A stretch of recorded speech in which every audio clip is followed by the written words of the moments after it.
गरुड़ पुराण अध्याय 6। क्या आपने कभी सोचा है कि एक जीव नरक से निकलकर फिर से धरती पर जन्म कैसे लेता है? माता के गर्भ में वह कैसे आता है और कैसे भोगता है असहनीय पीड़ाएं? आज हम गरुड़ पुराण के गूढ़ रहस्यों से उठाएंगे ये रहस्य का पर्दा। सुनिए, गरुड़ जी और भगवान विष्णु के संवाद का वह विशेष अंश। गरुड़ उवाच। गरुड़ उवाच। गरुड़ जी ने भगवान विष्णु से विनम्रतापूर्वक पूछा, हे प्रभु केशव, कृपया मुझे यह बताइए कि जब कोई जीव अपने कर्मों के फलस्वरूप नरक में कष्ट भोग चुका होता है, तब वह पुनः गर्भ में कैसे आता है? वह गर्भ में कौन कौन से कष्ट सहता है? इन रहस्यमय बातों को आप विस्तार से कहिए। विष्णु उवाच। भगवान विष्णु ने उत्तर दिया, हे गरुड़, जब एक स्त्री और पुरुष के बीच शारीरिक संयोग होता है, तभी मानव शरीर की उत्पत्ति संभव होती है। मैं तुम्हें बताता हूँ कि यह प्रक्रिया कैसे होती है। पाप और ऋतुकाल का रहस्य। महिलाओं में जब मासिक धर्म ऋतुकाल आता है, उस समय विशेष प्रकार की ऊर्जा सक्रिय होती है। ऋतुकाल के पहले 3 दिन बहुत विशेष होते हैं, क्योंकि उन दिनों स्त्री में इंद्र देव को लगे ब्रह्महत्या के पाप का 1/4 भाग उपस्थित रहता है। पहले दिन की स्त्री चांडालिनी कहलाती है, यानी एक घोर अपवित्र स्थिति में होती है। दूसरे दिन वह ब्रह्मघातिनी यानी ब्रह्महत्या करने जैसी पापिनी मानी जाती है। तीसरे दिन उसे रजकी यानी धोबिन कहा गया है। नरक से जो आत्माएं पुनर्जन्म लेती हैं, उनके लिए ये 3 दिन बहुत महत्वपूर्ण होते हैं। इन्हीं 3 अवस्थाओं में से किसी एक में उनका जन्म हो सकता है, जो उनके पूर्वजन्म के कर्मों पर निर्भर करता है। गर्भ में आत्मा का प्रवेश और विकास। दैवी प्रेरणा से पूर्व जन्म के कर्मों के अनुसार जीव को एक नया शरीर मिलता है। जब पुरुष का वीर्य स्त्री के गर्भ में प्रवेश करता है, तभी आत्मा उसमें समाहित हो जाती है। पहले दिन यह कलल गाढ़ा तरल बनता है। 5वें दिन यह बुदबुद की तरह हो जाता है। 10 दिन बाद यह बेर के आकार का बन जाता है और फिर यह धीरे धीरे मांस पेशियों से युक्त होकर अंडाकार शरीर का रूप ले लेता है। यह पूरी प्रक्रिया दर्शाती है कि एक आत्मा किस तरह अपने कर्मों से बंध कर गर्भ में प्रवेश करती है और जन्म की ओर अग्रसर होती है। यह था गरुड़ पुराण का वह गूढ़ ज्ञान जो बताता है जन्म से पहले की वह रहस्यमय यात्रा। गर्भ में जीवन की गहन यात्रा एक विस्तृत विवरण। जब एक जीव अपने पूर्व जन्म के कर्मों के अनुसार नया शरीर धारण करता है, तब वह माता के गर्भ में प्रवेश करता है। यह यात्रा केवल शारीरिक रूप से नहीं, बल्कि मानसिक और आत्मिक रूप से भी अत्यंत पीड़ादायक होती है। गर्भस्थ अवस्था में जीव के शरीर का निर्माण क्रमशः होता है। आइए इसे चरणबद्ध रूप से समझते हैं। पहला मास महीना। गर्भधारण के पहले महीने में भ्रूण का केवल सिर विकसित होता है। यह वह प्रारंभिक अवस्था होती है जहां शरीर का मुख्य भाग बनना शुरू करता है।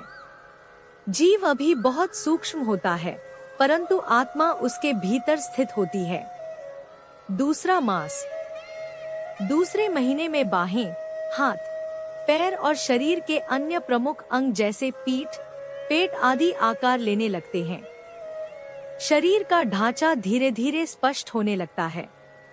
अब जीव थोड़ा सक्रिय अनुभव करने लगता है, यद्यपि वह बोल या हिल नहीं सकता। तीसरा मास। इस चरण में शरीर में और अधिक सूक्ष्म विकास होता है। नाखून, नख, बाल, लोम, हड्डियां, अस्थि, त्वचा, चर्म आदि बनने लगते हैं। साथ ही जननांगों के लक्षण, लिंग बोधक छिद्र भी दिखाई देने लगते हैं, जिससे बालक या बालिका की पहचान होती है।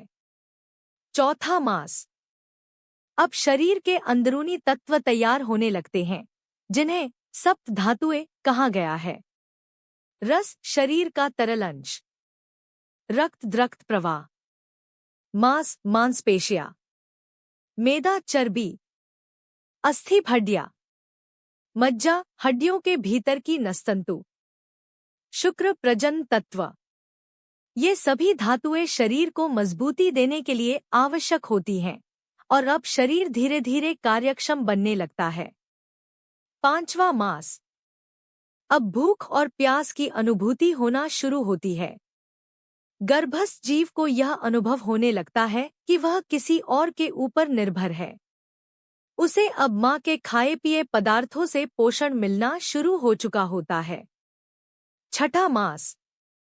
इस समय जीव माता के दाहिने हिस्से की कोख में स्थित रहता है।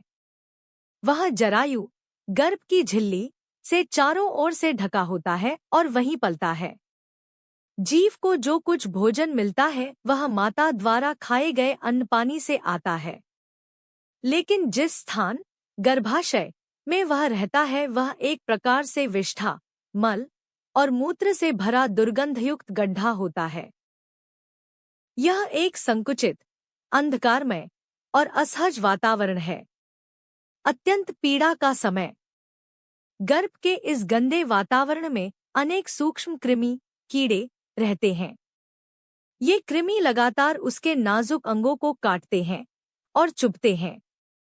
यह पीड़ा इतनी अधिक होती है कि कभी-कभी वह जीव मूर्छित, बेहोश हो जाता है।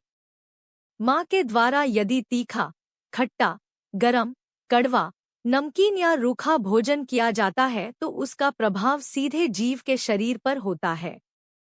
इससे पूरे शरीर में जलन, दर्द और बेचैनी होती है।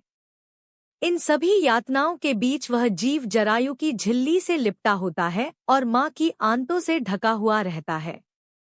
न तो वह स्वतंत्र रूप से हिल सकता है और न ही सांस लेने की कोई स्वतंत्रता होती है। उसे बस सहना होता है। निष्कर्ष। यह पूरी प्रक्रिया दिखाती है कि जन्म से पहले की अवस्था भी कितनी पीड़ादायक और बंधनकारी होती है। गर्भस्थ जीवन केवल शारीरिक गठन की प्रक्रिया नहीं है, यह एक आध्यात्मिक तपस्या की तरह है, जहां जीव अपने कर्मों के फलस्वरूप फिर से एक नया जीवन लेने के लिए कठिन यातनाएं सहता है। गर्भस्थ जीव की आत्मगाथा गरुड़ पुराण के आधार पर एक अत्यंत विस्तृत भावानुवाद। अपने शब्दों में, एक, शरीर की भंगिमा कुंडलाकार स्थिति। गर्भ की संकरी और अंधेरी जगह में वह जीव इतना सीमित होता है कि वह सीधे लेट भी नहीं सकता। उसकी पीठ और गर्दन मुड़ी हुई रहती है। वह कुंडलाकार मुद्रा में पड़ा होता है, जैसे कोई सर्प कुंडली मार कर बैठा हो। इस स्थिति में वह अपनी शारीरिक चेष्टाएं नहीं कर सकता, जैसे कोई पिंजरे में बंद पक्षी जो पंख होते हुए भी उड़ नहीं सकता। वह सिर झुकाए हुए माँ की गर्भ में अत्यंत कष्ट से पड़ा रहता है। 2. स्मृति जागरण कर्मों का स्मरण। भगवान की कृपा से उस जीव को अपने सैकड़ों पूर्वजन्मों के कर्म याद आने लगते हैं। उसे यह अनुभव होता है कि कैसे वह बार बार जन्म और मृत्यु के चक्र में फंसता रहा। यह स्मरण इतना तीव्र होता है कि वह गहरी सांसें लेता है, जैसे कोई बंधन में पड़ा हुआ प्राणी जो मुक्त होने की आशा करता है। लेकिन इस अवस्था में उसे सुख कहाँ मिल सकता है। वह तो मांस, मज्जा, चर्बी आदि की 7 धातुओं से बना शरीर धारण किए हुए एक भयभीत ऋषि के समान बन गया है। उस अवस्था में वह हाथ जोड़कर कंपित स्वर में उन भगवान की स्तुति करता है जिनकी इच्छा से वह गर्भ में आया है। 7वां मास कर्मज्ञान और असहायता। जैसे ही 7वें महीने की शुरुआत होती है, उसे अपने सभी जन्मों के कर्मों का ज्ञान हो जाता है।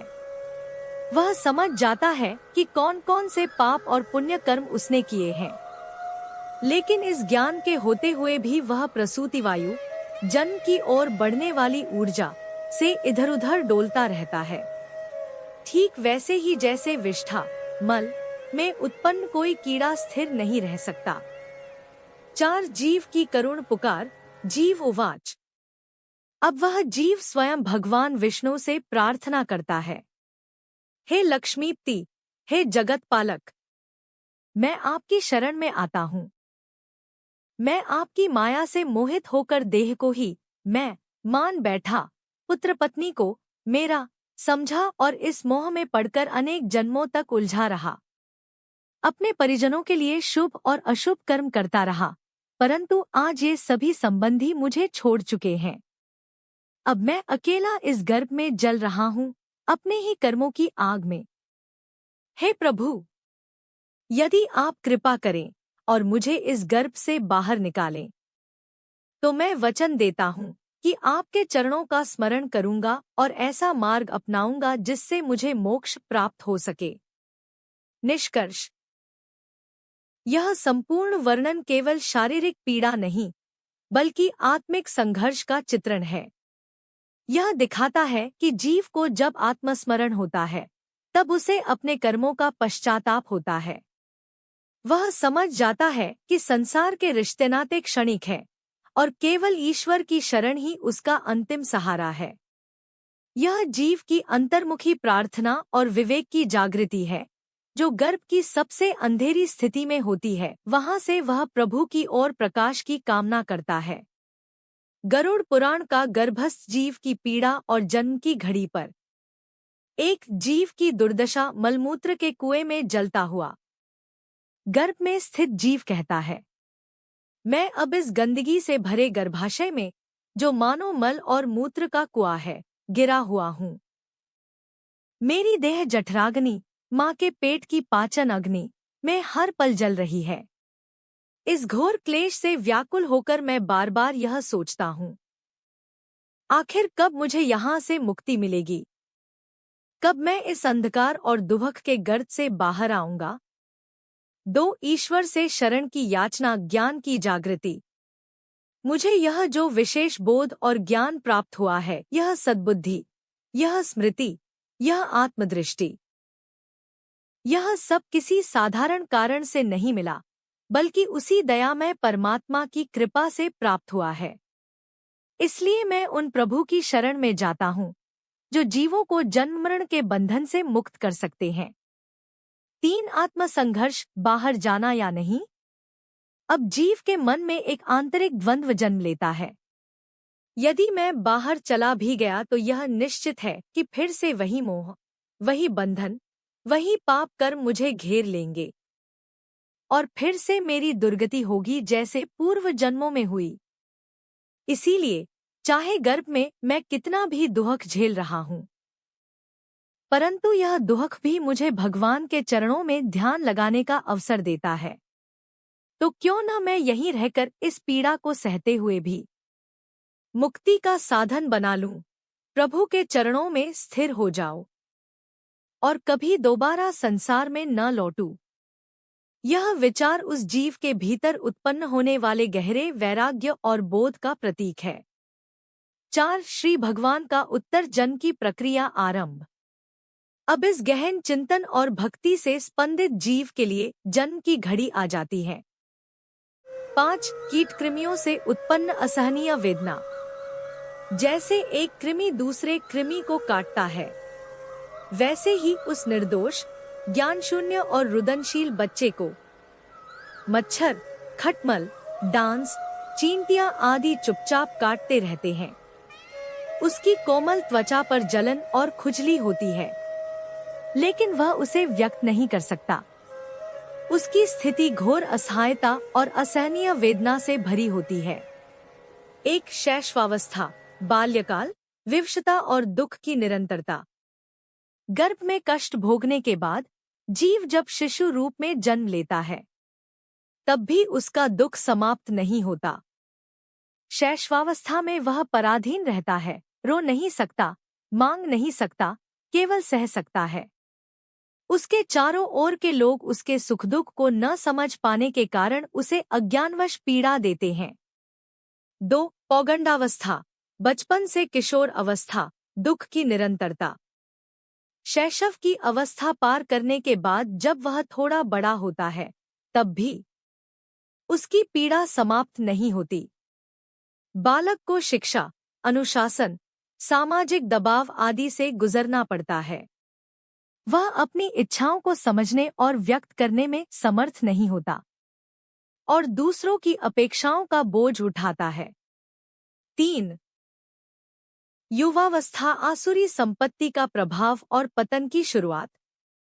जब जीव युवावस्था में प्रवेश करता है, तब उसके भीतर दंभ, घमंड, अहंकार, क्रोध, कठोरता और अज्ञान जैसे आसुरी गुण प्रबल होने लगते हैं।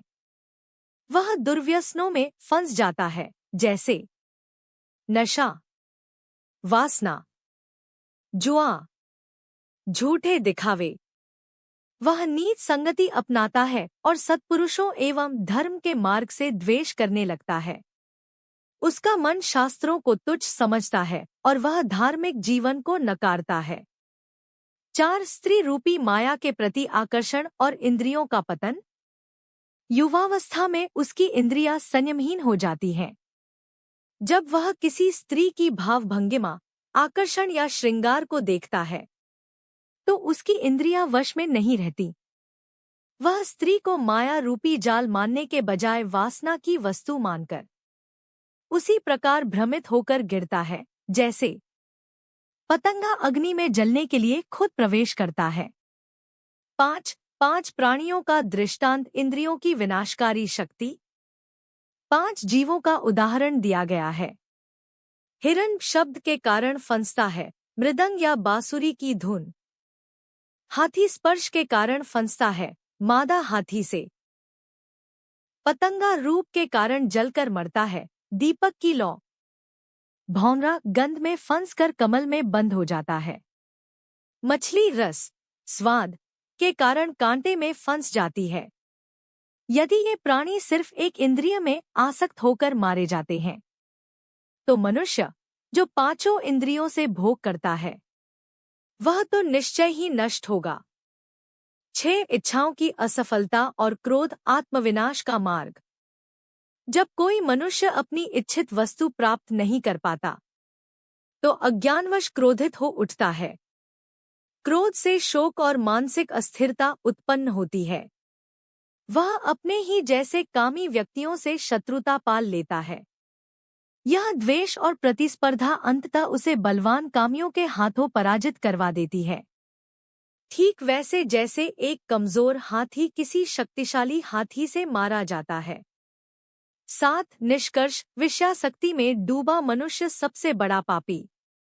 जो व्यक्ति इस दुर्लभ मानव जीवन को इंद्रिय भोग, विषयासक्ति और अज्ञान में नष्ट कर देता है, वह इस सृष्टि में सबसे अधिक पापी और दुर्भाग्यशाली है।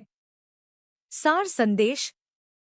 यह शास्त्रीय उपदेश हमें यह सिखाता है, जीवन बहुमूल्य है। यदि इसे शास्त्र, सद्गुरु, सत्संग और संयम से न जोड़ा जाए, तो यह केवल दुख और विनाश का कारण बनता है। विषयों की लोलुपता मनुष्य को हिरन, मछली और पतंगे की तरह धीरे धीरे नष्ट कर देती है, चाहे वह कितना भी बुद्धिमान क्यों न हो। गरुड़ पुराण पाप जन्मादि दुख निरूपण 6 अध्याय। 1 सैकड़ों योनियां पार कर मानव जन्म की प्राप्ति। आत्मा सैकड़ों लाखों योनियों 84 लाख को पार करके अनेक बार कीट पतंग, पशु पक्षी, रेंगने वाले, जलचर आदि रूपों में जन्म लेकर कर्मों के फलस्वरूप पृथ्वी पर मनुष्य योनि को प्राप्त करती है। यह मनुष्य जन्म अत्यंत दुर्लभ है, क्योंकि इसमें ही धर्म, विवेक, साधना और मोक्ष की संभावना होती है।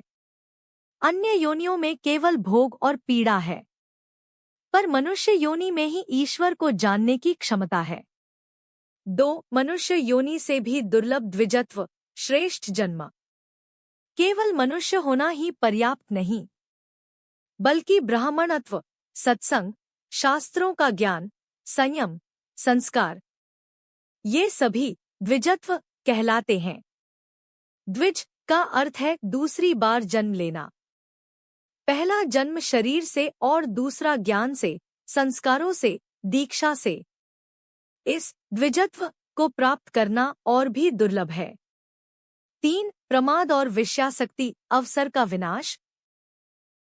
जिनके पास यह अमूल्य जीवन और द्विजत्व है, यदि वे अपने धर्म, कर्म, व्रत, यज्ञ, स्वाध्याय और ब्रह्मचर्य का पालन नहीं करते और केवल इंद्रियों की तृप्ति में लगे रहते हैं, तो वे अपने हाथ में आए अमृत को स्वयं ही जहर में बदल देते हैं।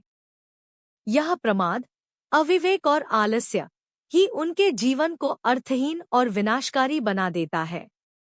4 वृद्धावस्था, व्याधियों और असहायता की अवस्था।